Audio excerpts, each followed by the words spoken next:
tous et bienvenue ou re-bienvenue sur ma chaîne La Bibliothèque d'Emilia. Aujourd'hui on va faire un petit update lecture parce que c'est vrai que j'ai remarqué en ayant testé de faire des bilans juste mensuels qu'avec mon rythme de lecture c'était pas toujours le mieux je trouve.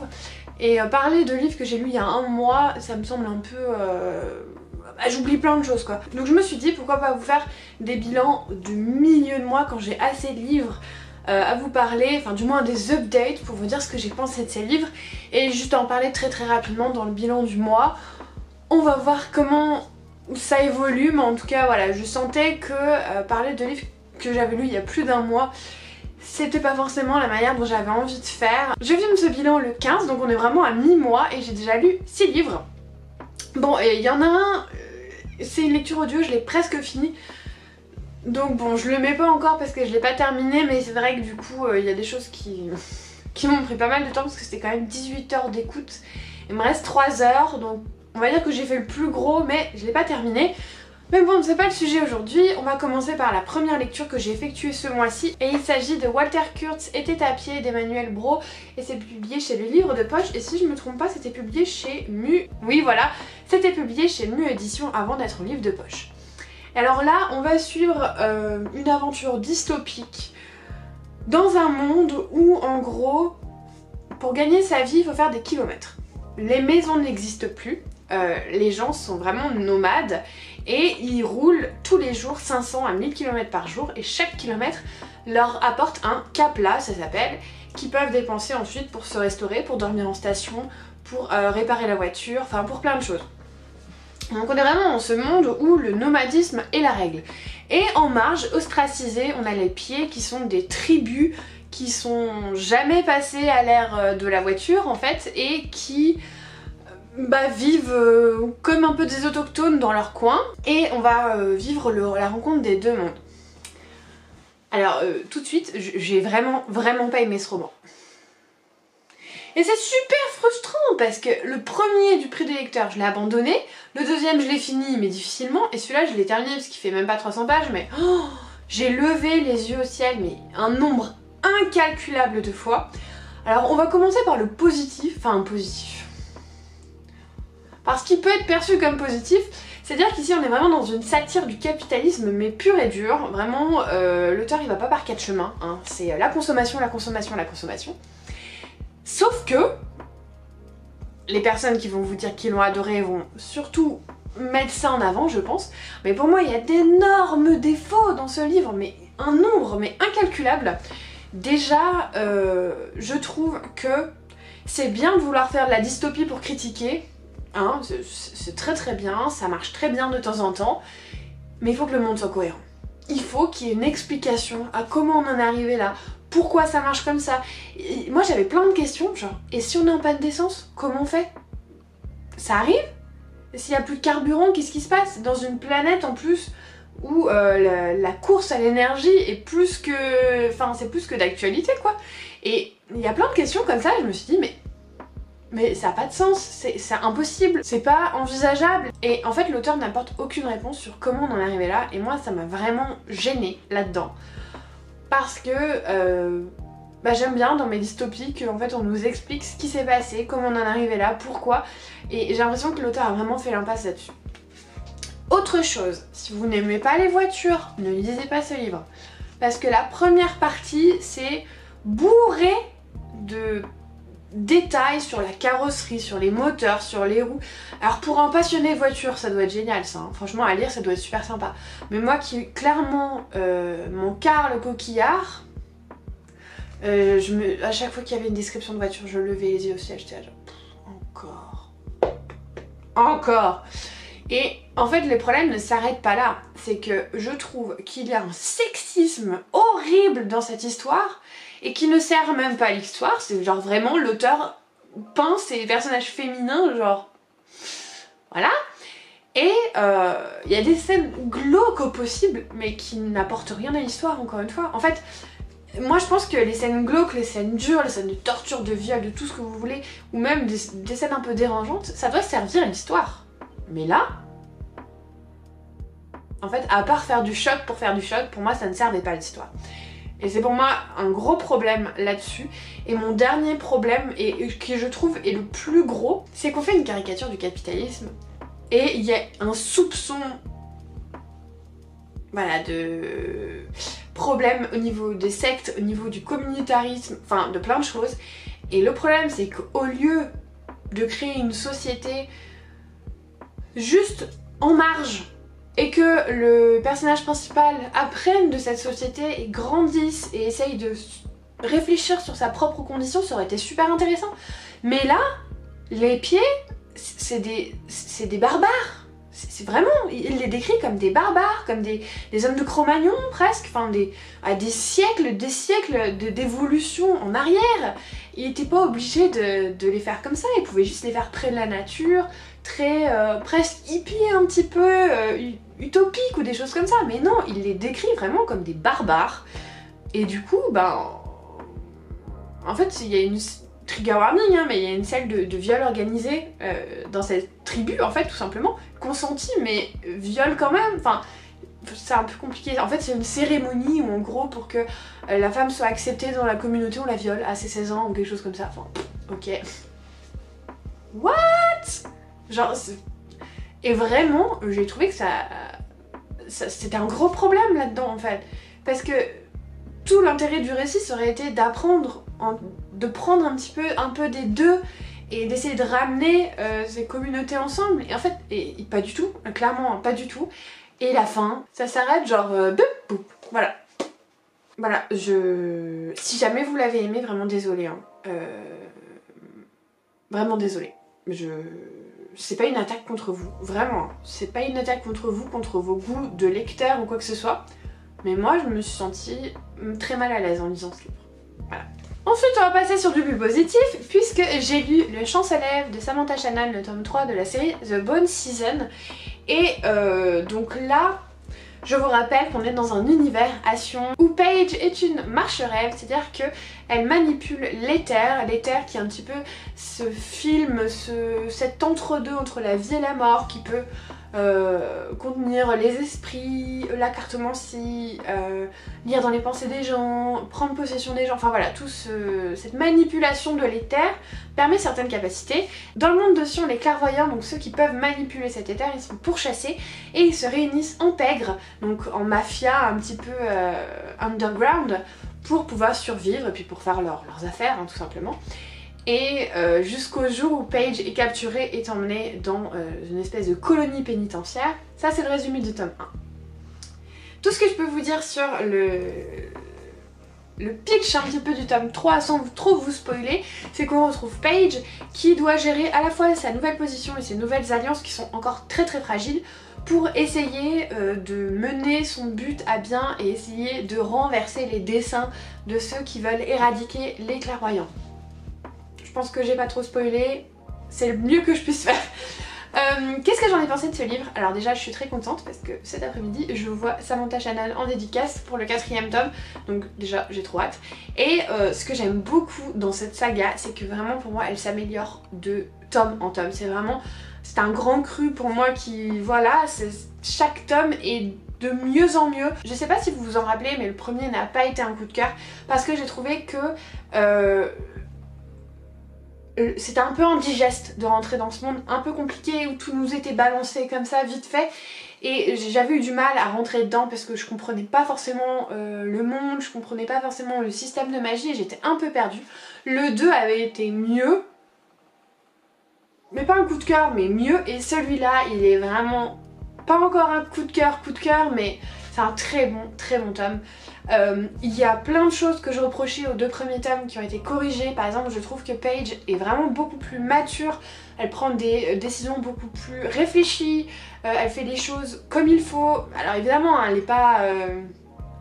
n'est pas à l'abri de faire une bourde, mais je veux dire, elle fait les choses, voilà, avec réflexion, elle pèse le pour et le contre, elle s'entoure, elle écoute les conseils des autres, et ça je trouve ça vraiment cool parce que je la trouvais trop tête brûlée au début et trop je sais tout, j'y vais, allez c'est pas grave, on s'en fout.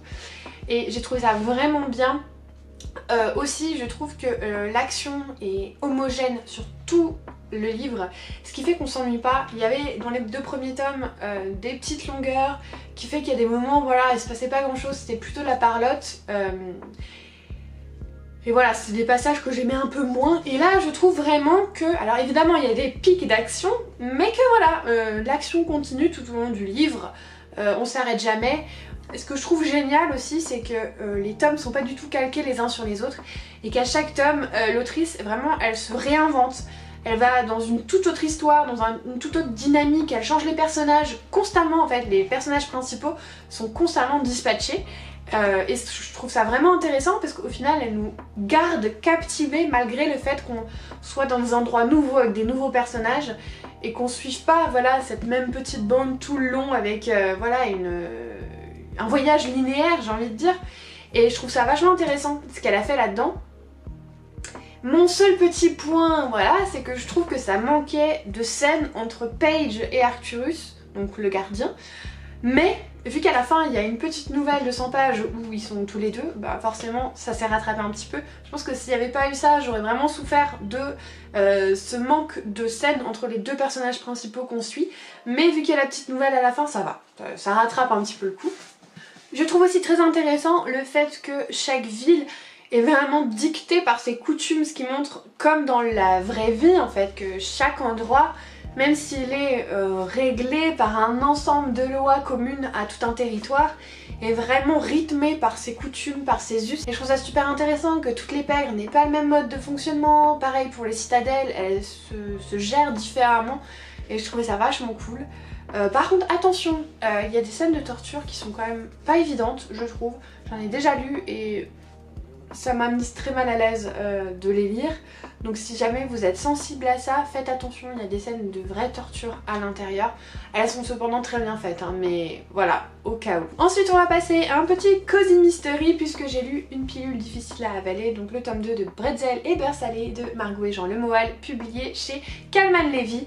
Bretzel et Beurre Salé, c'est l'histoire de Catherine, une quinca venue d'Alsace qui a tout quitté pour s'installer en Bretagne et qui ouvre son restaurant de choucroute. Et dans le premier tome, à la soirée d'inauguration de la choucroute, quelqu'un est empoisonné et tous les soupçons se tournent sur elle, donc elle se met naturellement à enquêter. Ça c'est le pitch du premier tome. Là, dans ce second tome, Cathy vit sa vie tranquille et descend sur la plage et trouve un homme tué et noyé dans les rochers et va s'en suivre une enquête pour découvrir ce qui s'est vraiment passé. Et alors là c'est la suite donc du premier tome de Bretzel et Beurre Salé que j'avais beaucoup apprécié. D'ailleurs le 3 est sorti il y a 2 semaines je crois, une semaine. Mais alors il y a un mais parce que j'ai quand même bien aimé ma lecture, mais je l'ai trouvé vraiment en dessous du premier tome. J'ai trouvé que c'était quand même, voilà, c'était pas aussi palpitant. Et puis surtout, moi ce qui m'a le plus dérangé, c'est que dès le début, le lecteur connaît l'identité du meurtrier. Pas forcément le commanditaire du meurtre, mais le meurtrier.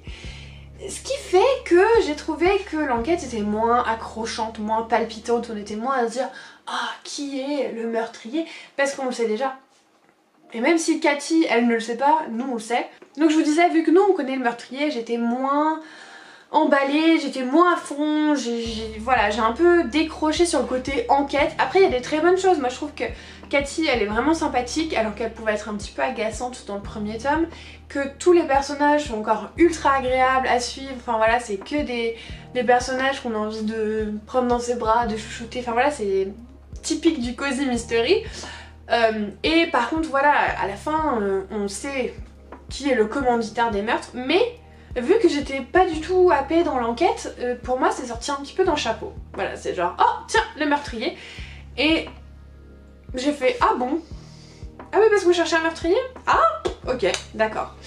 Et c'est ça que je reproche un petit peu à ce livre, c'est que même si j'ai passé un très bon temps, que je l'ai lu très rapidement parce que ça se lit à une vitesse folle, on n'a pas envie de... On a envie de continuer, voilà, de faire encore un chapitre, surtout qu'ils sont vraiment petits, il y a genre 4 pages par chapitre, et du coup on s'arrête jamais. Et donc voilà, c'était une bonne lecture, c'était sympa et tout, c'était rafraîchissant, mais par contre le côté enquête, voilà. Donc j'espère que pour le troisième, on sera un peu plus revenu dans cette dynamique. Ensuite, le prochain livre que j'ai lu, c'est un livre en VO. Il s'agit de Daughter of the Moon Goddess de Su Lin Tan. C'est publié chez Harper Voyageur, mais c'est ma version Fairy Loot. Voilà, je vous l'avais déjà montré en vidéo, qui est juste sublimissime. Regardez-moi ces débuts de page. Oh là là, elle est trop belle. Elle est vraiment trop belle, cette version. Et donc c'est un livre en anglais, une belle bricasse hein, quand même, parce que d'habitude ils sont plus petits et là il est quand même à 500 pages. Donc vous pouvez estimer en 500 pages en anglais, c'est à peu près au moins 600 pages en français. Donc voilà, quand même une belle brique. Et donc là, sur ce sublime livre, on va suivre l'histoire de Xingning, c'est ça? Xingning, qui est la fille de la déesse de la lune. Et en fait la déesse de la lune, elle est prisonnière sur son lieu de résidence parce que en fait à la base c'est une mortelle et le mari, donc le père en fait finalement de Xingning, était un héros qui a réussi voilà une chose incroyable, et pour le remercier l'empereur du royaume céleste on va dire, parce que du coup il faut que je traduise hein, tous les noms qui sont à l'intérieur, en même temps que je vous parle, lui a offert un élixir d'immortalité. Sauf qu'en fait, c'est la mère de Xingning qui l'a bu, et vu qu'elle était enceinte d'elle à ce moment-là, qui est montée sur la lune avec elle. Enfin, du coup, je pense qu'elle avait caché sa grossesse au début parce que personne n'est au courant. Et pour la punir d'avoir pris l'élixir à la place de son mari, il l'a interdit de sortir de son territoire. Et elle ne peut pas, hein, physiquement, je pense qu'elle peut pas sortir. Et un jour, Xingning, elle décide de partir pour le royaume céleste pour tenter de trouver un moyen de délivrer sa mère de son maléfice qui l'emprisonne sur la lune. Et franchement, c'était une super lecture. Pas un coup de cœur. Je sais qu'il y en a beaucoup qui ont un coup de cœur, mais moi j'ai pas ressenti le coup de cœur. Mais il y a de très bonnes choses dans ce livre. Déjà on est sur de la fantaisie asiatique, et si vous avez vu mes vidéos récentes, vous savez que j'en lis pas mal en ce moment. Et c'est un univers de réécriture, parce qu'à la base c'est un conte chinois, hein, l'histoire de Chang'e, qui est la déesse de la lune. Je sais pas si je le dis bien, hein, mais vous savez que moi les noms asiatiques j'ai un peu du mal. Et c'est une écriture très lyrique, très poétique, très fleurie, voilà, on est vraiment dans cet univers très conte. Enfin moi quand je l'ai lu j'ai l'impression d'avoir des fleurs de cerisier partout autour de moi, hein, clairement. Et j'aime beaucoup cette atmosphère, c'était vraiment très sympathique de le lire, c'était apaisant presque. Pourtant il y a des scènes de guerre, enfin voilà, il y a des scènes de vous savez, où elle s'entraîne au combat, à l'archerie, enfin voilà, il y a des scènes très portées action, mais l'ensemble était très fleuri, très doux, et j'ai beaucoup aimé me plonger dans cette ambiance. Je trouve l'héroïne aussi, Xingning, vraiment géniale, parce que c'est à la fois une fille forte, qui a ses convictions, qui se laisse pas marcher sur les pieds, mais elle est pas agaçante. Et souvent, je trouve que la ligne entre les deux est vite franchie en littérature. C'est vite rapide de faire un personnage juste, voilà, qui se laisse pas faire, mais qui en devient un peu chiant, hein, un peu relou, alors que elle, non, elle reste très humble en même temps, mais elle se bat pour ce qu'elle croit, et c'était vraiment très rafraîchissant d'avoir un personnage comme ça. Et chose très incroyable, il y a un triangle amoureux. Alors c'est un peu vu, revu, hein, le triangle amoureux, hein, c'est un peu vite, sauf que là, il est trop bien fait. Vraiment, le triangle amoureux est vraiment super bien fait. Et pendant tout le livre, je savais pas en fait lequel je préférais. Je switchais, un peu comme elle en fait, je switchais entre les deux. Et j'ai trouvé ça vachement bien fait. Et c'est assez rare pour être souligné, hein, parce que les triangles amoureux, souvent, c'est un peu bancal. Il y en a souvent un qu'on sait que c'est lui et que tout le monde l'adore, et l'autre c'est un peu voilà le faire valoir. Là non, là c'est vraiment, et c'est continu et c'est logique dans sa vie, dans les événements qui lui arrivent, de subir ce triangle amoureux en fait. Et donc vraiment très bon point là-dessus. Et puis surtout aussi chose très sympathique, il y a des dragons, et ça c'est trop cool, on adore quand il y a des dragons. Donc voilà, par contre attention, ce n'est pas un anglais facile, je ne le conseille pas du tout aux débutants, c'est quand même pas évident. En plus c'est une grosse bricasse, enfin, pour un anglais, voilà, 500 pages, avec un anglais pas facile, très descriptif, je pense que c'est pas fait pour les débutants. Par contre si vous avez l'habitude de lire un petit peu en anglais, je pense que ça se fait, voilà. Il y a l'audio sur Scribd qui est super bien si vous voulez pas faire comme moi et dire très bien les noms en chinois. Mais en tout cas voilà, c'était un très bel ouvrage, à la fois extérieur et intérieur. Ensuite on va passer sur un livre sur lequel je vais pas énormément parler puisqu'il s'agit de Meurtre et pépites de chocolat de Joanne Fluck, publié chez Cherche Midi éditeur, et c'est les enquêtes d'Anna Swensen. Pourquoi je vais pas en parler? Tout simplement parce que j'ai fait un vlog entier sur ce livre, je vous le mets juste là. Alors, surtout un vlog où j'essaye de trouver le meurtrier dans cette enquête et où je cuisine parce que vous allez le voir, mais en fait l'héroïne est une pâtissière et il y a plein de recettes de cuisine à l'intérieur.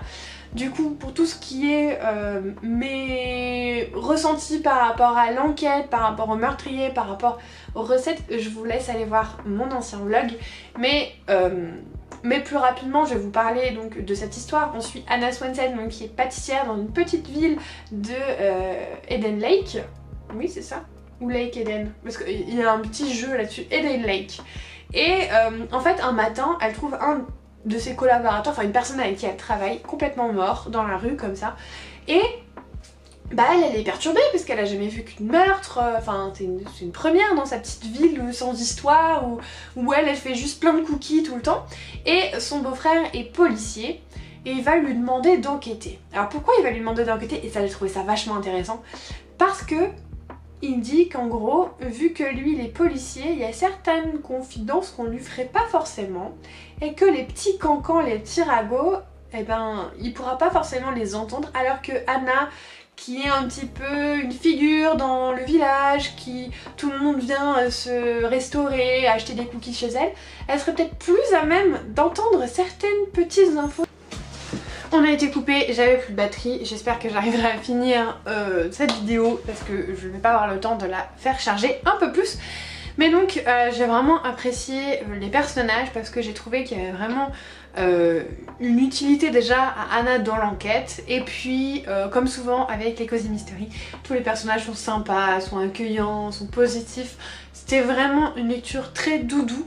Et puis gros plus pour les recettes de pâtisserie que j'ai testées et on m'en a redemandé. Franchement trop bien, j'ai vraiment apprécié ce début de saga de Cozy Mystery.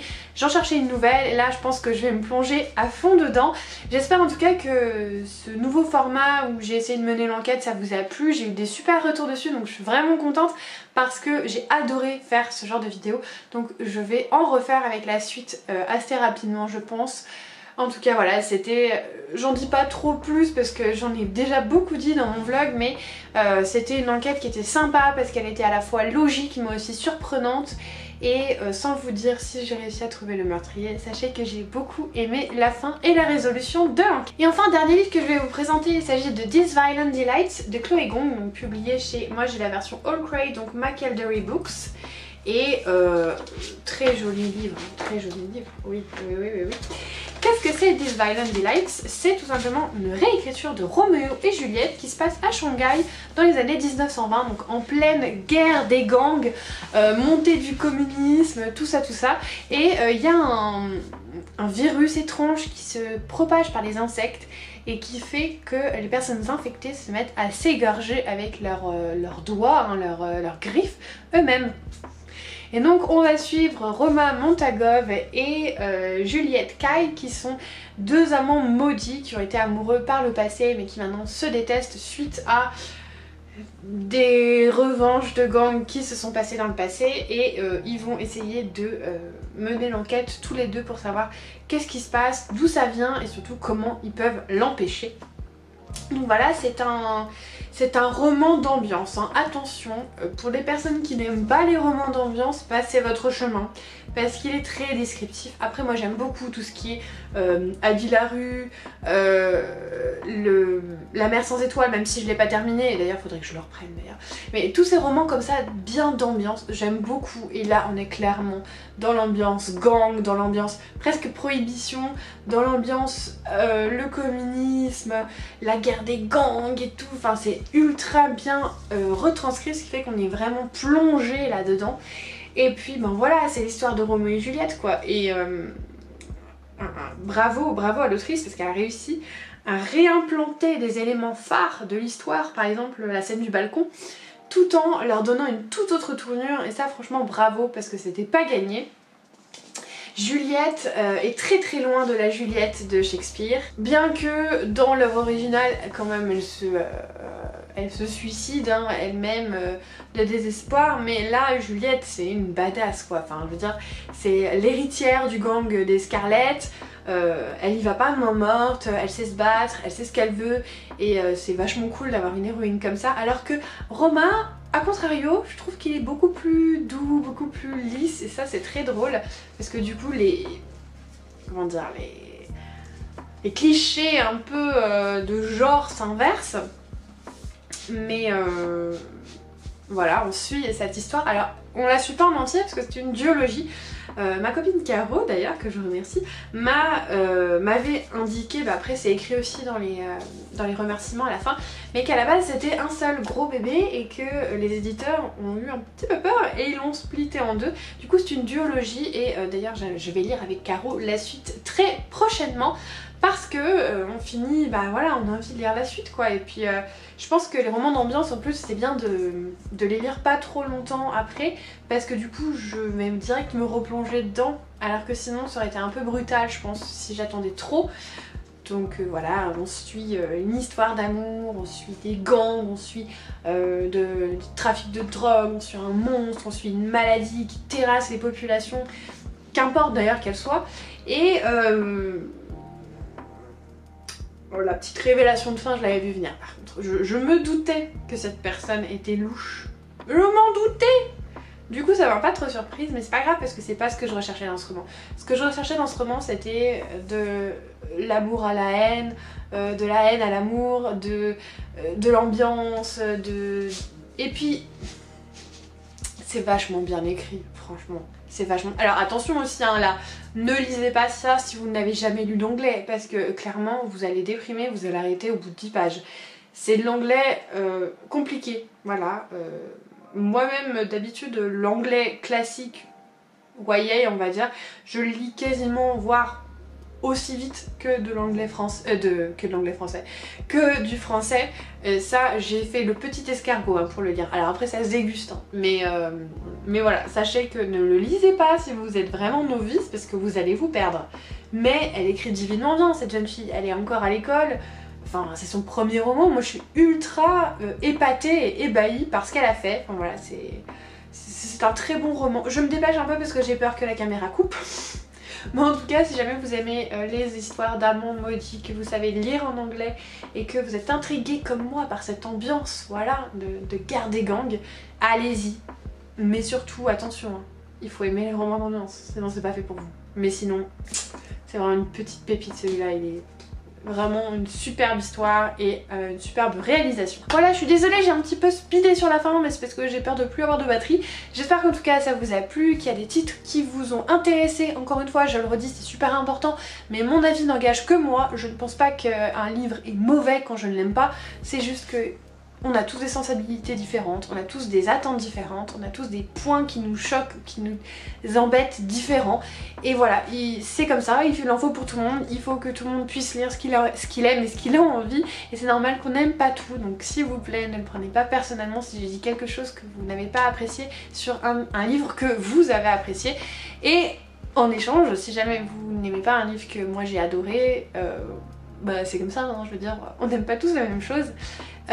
Quoi qu'il en soit, je vous souhaite de très belles lectures pour la suite et comme d'habitude je vous fais des bisous.